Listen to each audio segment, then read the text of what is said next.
जी बिस्मिल्लाहिर्रहमानिर्रहीम dear students, मैं नवीद इकबाल और आप देख रहे हैं साइक्लोन केमिस्ट्री सीरीज। हमारे फिजिकल केमिस्ट्री के सॉलिड स्टेट टॉपिक का आज दूसरा लेक्चर है और हम पढ़ रहे हैं आजकल केमिस्ट्री सेशन। हमने आजकल केमिस्ट्री सेशन स्टार्ट किया हुआ है और ये हमारे केमिस्ट्री सेशन की फिजिकल केमिस्ट्री का टॉपिक सॉलिड स्टेट का दूसरा लेक्चर है और हम इस लेक्चर में आज डिस्कस करेंगे the classification of solids on the basis of intermolecular forces के हम इंटरमॉलिक्यूलर फोर्सेस की बुनियाद पे हम सॉलिड्स को कितने हिस्सों में तकसीम कर रहे हैं। तो याद रखिएगा कि हमने इंटरमॉलिक्यूलर फोर्सेस की बुनियाद पे सॉलिड्स को हमने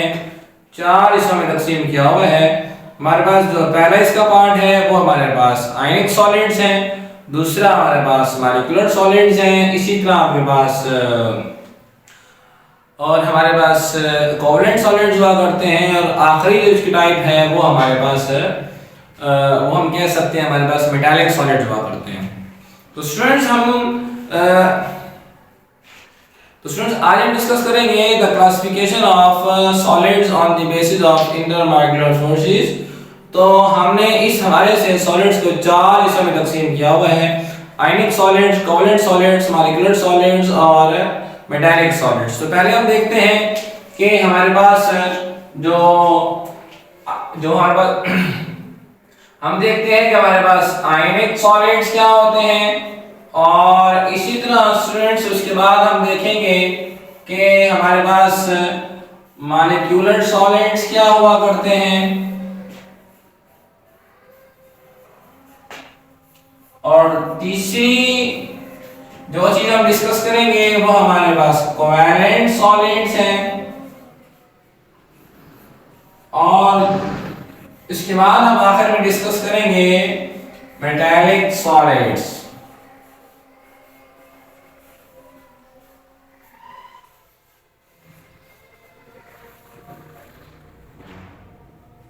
तो बच्चों हम ये देखते हैं कि हमारे पास आयनिक सॉलिड्स क्या हैं।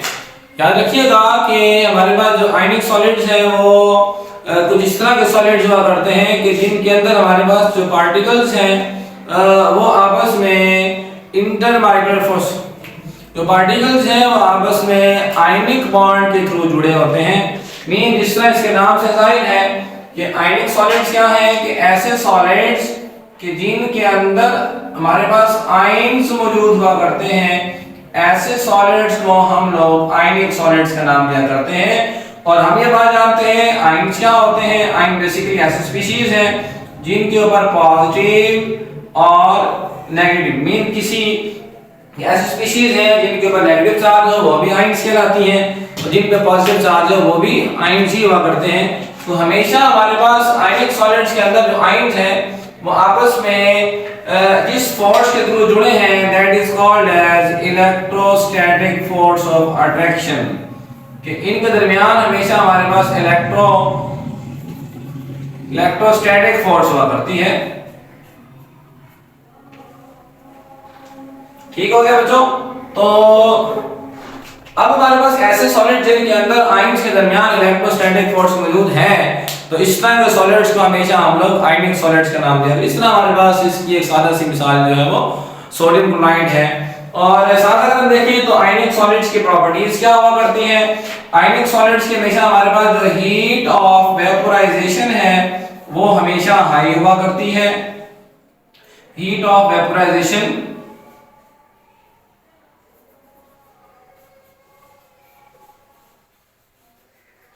ये स्टूडेंट्स हमेशा ज्यादा हुआ करती हैं। और इसके अलावा अगर हम देखें तो हमेशा हमारे पास जो आयनिक सॉलिड्स हैं अगर हम उनकी कंडक्शन के हवाले से बात करते हैं कि वो करंट को कंडक्ट करते हैं या नहीं करते, याद रखिएगा कि हमारे पास जो आयनिक सॉलिड्स हैं ये हमेशा सॉलिड स्टेट में तो कभी भी इलेक्ट्रिसिटी कंडक्ट नहीं करेंगे, लेकिन अगर हम इनको मेल्ट कर लें, अगर हम इनका सॉल्यूशन बना लें तो सॉल्यूशन की हालत में या मोल्टन फॉर्म में अपने में से करंट गुजरने देते हैं। क्योंकि हम ये बात जानते हैं कि कंडक्शन के लिए आयन्स का फ्री होना जरूरी है और क्योंकि सॉलिड स्टेट में आयन्स फ्री नहीं है इसलिए करंट नहीं गुजरता। लेकिन अगर हम बात करते हैं मोल्टन या आयन, अगर हम इनके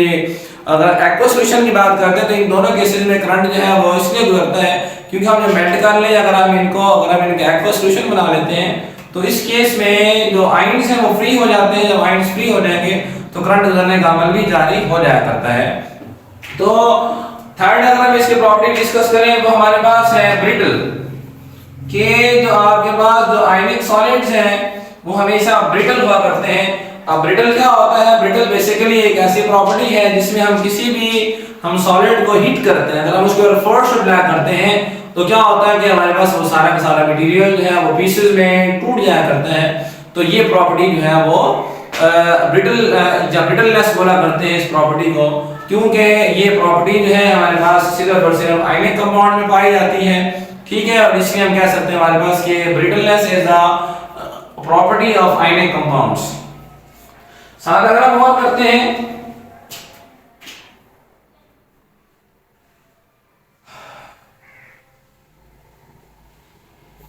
जो अगर हम इनके मेल्टिंग पॉइंट्स और हम इनके बॉइलिंग पॉइंट्स के आने से बात करते हैं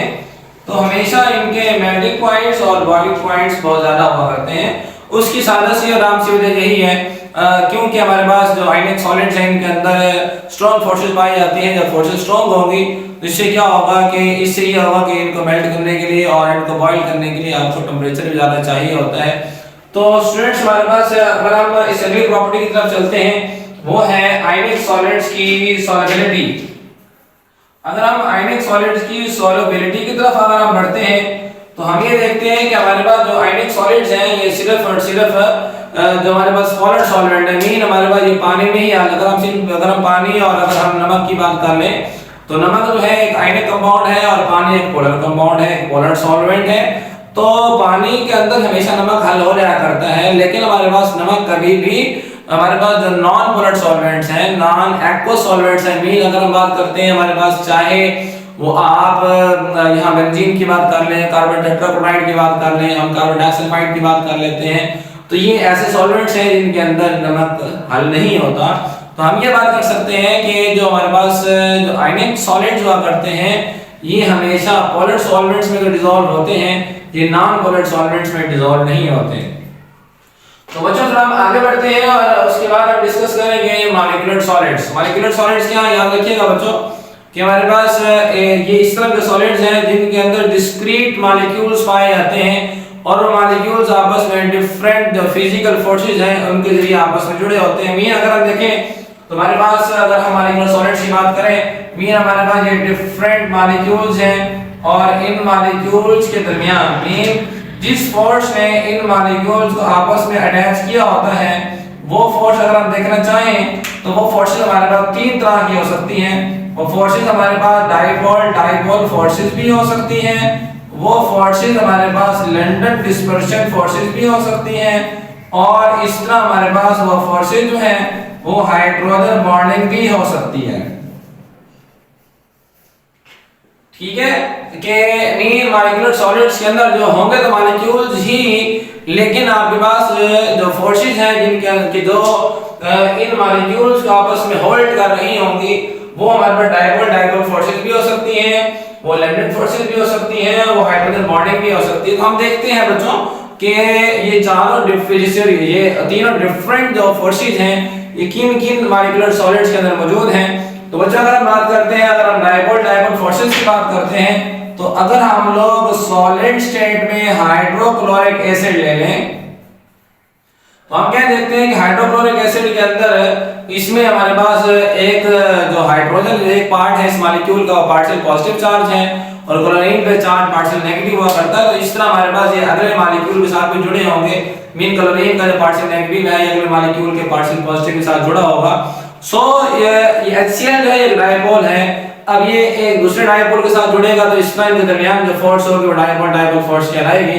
तो इस तरह अगर हम इसको सॉलिड स्टेट में ले लेंगे तो हम ये कहेंगे कि हमारे पास जो सॉलिड HCl है इसके अंदर डाइपोल फोर्सेस पाई जाती हैं।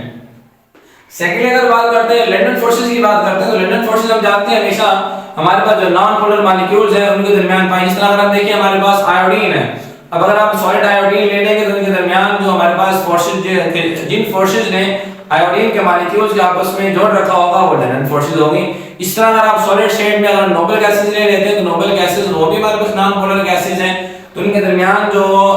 अट्रैक्शन पाई जाती है, जिस अट्रैक्शन ने इन मॉलिक्यूल्स को आपस में होल्ड किया होता है, वो हमारे पास लैंडेड फोर्सेस हुआ करती हैं। थर्ड अगर हम देखें हमारे पास कौन से मॉलिक्यूलर सॉलिड ऐसे हैं जिनके अंदर हाइड्रोजन बॉन्डिंग पाई जाती है, तो हमारे पास इसकी एक अकलौती सी मिसाल बनती है जो कि हमारे पास और मिसालें भी हैं, जिस तरह शुगर वगैरह भी है, लेकिन अगर हम देखें तो हमारे पास इसकी बेस्ट एग्जांपल बनती है वो हमारे पास आइस है कि आइस के अंदर जो वाटर मॉलिक्यूल्स हैं वो एक दूसरे के साथ हाइड्रोजन बॉन्डिंग के जरिए जुड़े होते हैं। अब जहां तक ताल्लुक है इनके प्रॉपर्टी के हवाले से, अगर इनके प्रॉपर्टीज देखें तो इनके अंदर जो फोर्सेस हैं वो क्योंकि वो आयनिक फोर्सेस से वीक हैं तो इनके मेल्टिंग के बॉइलिंग पॉइंट्स कम हुआ करते हैं और ये इस हद तक सॉफ्ट हुआ करते हैं। तो बाकी अगर हम आगे बढ़ते हैं, आगे हमारे पास बात आ रही है कोवलेंट सॉलिड्स के हवाले से। तो कोवलेंट सॉलिड्स को याद रखिएगा बच्चों, हम इसको दूसरे अल्फाज में नेटवर्क सॉलिड्स का नाम भी दिया करते हैं कि हम लोग कोवलेंट सॉलिड्स को नेटवर्क सॉलिड्स का नाम भी दिया करते हैं। और कोवलेंट सॉलिड्स के अंदर हम क्या देखते हैं कि जो नॉन मेटल्स क्या है, याद रखिएगा हमारे पास जो हम ये बात जानते हैं कोवलेंट सॉलिड्स क्या है, जिनके अंदर पार्टिकल्स जो है वो आपस में कोवलेंट बॉन्ड बना रहे हो, और कोवलेंट बॉन्ड आपस में कौन बनाते हैं, जो हमारे पास नॉन मेटल्स हुआ करती हैं वो हमेशा कोवलेंट बॉन्ड ही बनाया करती हैं। तो हम क्या देखते हैं हमारे पास कि कोवलेंट सॉलिड्स हैं इनका हम जॉइंट मॉलिक्यूल्स का नाम भी दिया करते हैं। इस तरह हमारे पास डायमंड है, हमारे पास ग्रेफाइट है, इस तरह एल्युमिनियम नाइट्राइड है, या हमारे पास और सिलिकॉन कार्बाइड है, ये हमारे पास ऐसे ऐसे बड़े जॉइंट मॉलिक्यूल्स हुआ करते हैं जो कि बेसिकली हमारे पास कोवलेंट सॉलिड्स ही हैं, जिनके अंदर पार्टिकल्स जो है आपस में कोवलेंट बॉन्ड के जरिए आपस में अटैच हुआ करते हैं। और अगर हम और करते हैं कि हमारे पास जिस तरह अगर हम सिंपली बात कर ले, हमारे पास डायमंड है, तो डायमंड में क्या देखते हैं, डायमंड में बेसिकली हमारे पास कार्बन से कार्बन जो है वो बॉन्ड्स बने होते हैं। कार्बन भी नॉन मेटल है, तो इस तरह अगर कार्बन से कार्बन नॉन अगर बॉन्ड बनेगा हम कहेंगे दो नॉन मेटल आपस में बॉन्ड बना रही हैं। तो इस तरह ये बात याद रखिएगा कि हमेशा हमारे पास कोवलेंट सॉलिड्स के अंदर दो नॉन मेटल्स ही आपस में बॉन्ड बना रही होती हैं। साथ अगर हम और करते हैं कि हमारे पास अगर हम इनके बाकी प्रॉपर्टीज की तरफ अगर हम आते हैं तो हम क्या देखते हैं कि हमारे पास अगर हम इनके मेल्टिंग पॉइंट्स और अगर हम इनके बॉइलिंग पॉइंट्स की तरफ आते हैं तो हम ये देखते हैं कि हमारे पास जो कोवलेंट सॉलिड्स हैं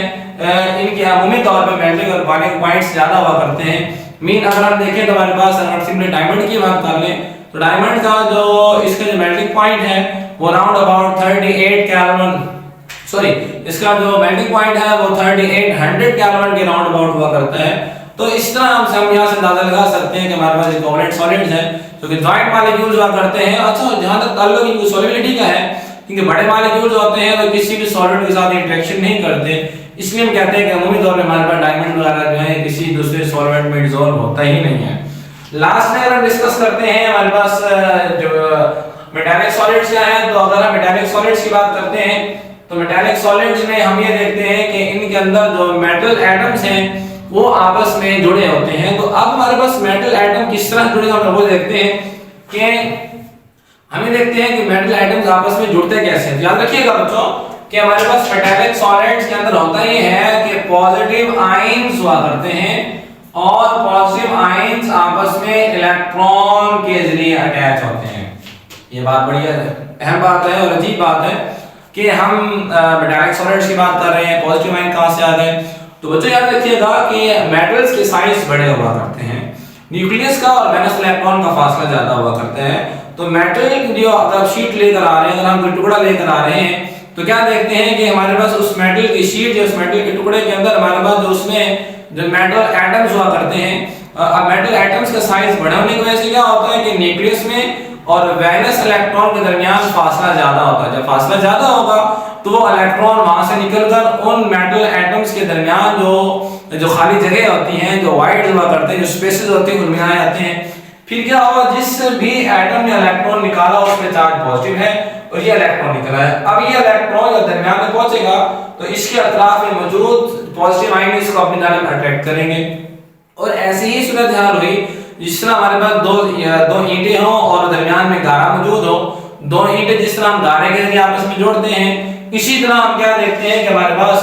ये दो पॉजिटिव आयंस आपस में इलेक्ट्रॉन के जरिए जुड़ जाते हैं। सो इस तरह दो